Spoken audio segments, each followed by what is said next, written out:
This is a tough matchup because both of these guys are 2-3 in their last 5 outings. Not the most impressive record in the world, but it's a big difference between the two because Cub Swanson's over 40 years old, right? You never really want to bet on the 40-plus year old fighters right there.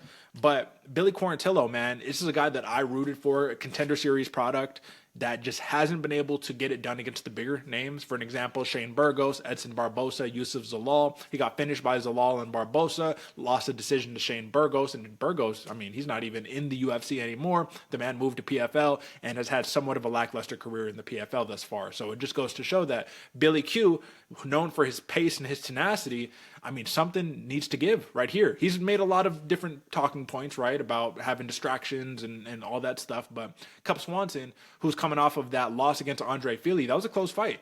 And that fight against Hakeem Dawodu that he won, even though that was controversial too, that was a close fight. If you're having close fights against killers like that, I mean, it goes to show who's more motivated right now. Is it Cub Swanson or is it Billy Q? Billy Q is getting a comeback game or a revenge game or a hometown game, if you will. It's Tampa, right? You get the hometown game, kind of.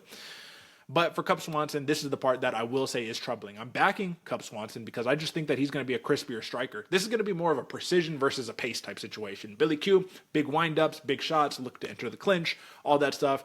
Cub Swanson's going to try to avoid the clinch, avoid getting tied up, and try to keep it on the feet and keep it a swing and bang type fight. But again, precision versus pace. I think Billy Q's output is going to be more. If you take a look at the numbers right here, a little skewed, but 7 significant strikes landed per minute for Billy Q, 4.67 in return for Cub Swanson.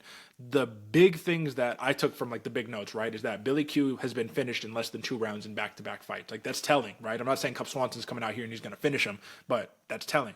And he hasn't landed a takedown in any of his last 3 fights. So not to say, I mean, don't get me wrong, right? It's like he got the win against Damon Jackson. He got the decision victory, but he didn't get the takedown. So what does that mean? Now, for Cub Swanson, your only wins, Darren Elkins and Hakeem Dawodu, losses to Giga Chikadze, Jonathan Martinez, and Andre Fili. Look at the level of competition that he's fighting. Only 2 decision wins in the last 5 years. So that's going to be the hard part. It's like on one hand, you're kind of banking on a Swanson finish, but I think decision is going to be the play, which I can understand how you could say that's a little hyperbolic, right? Or it's a little contrarian. Billy Q should be teed up for a decision. He's a minus 160 favorite right here, but I like Cub Swanson at the plus money, plus 135. Crafty, veteran. I think that is going to be a matter of just breaking the rhythm. You have to be a rhythm breaker.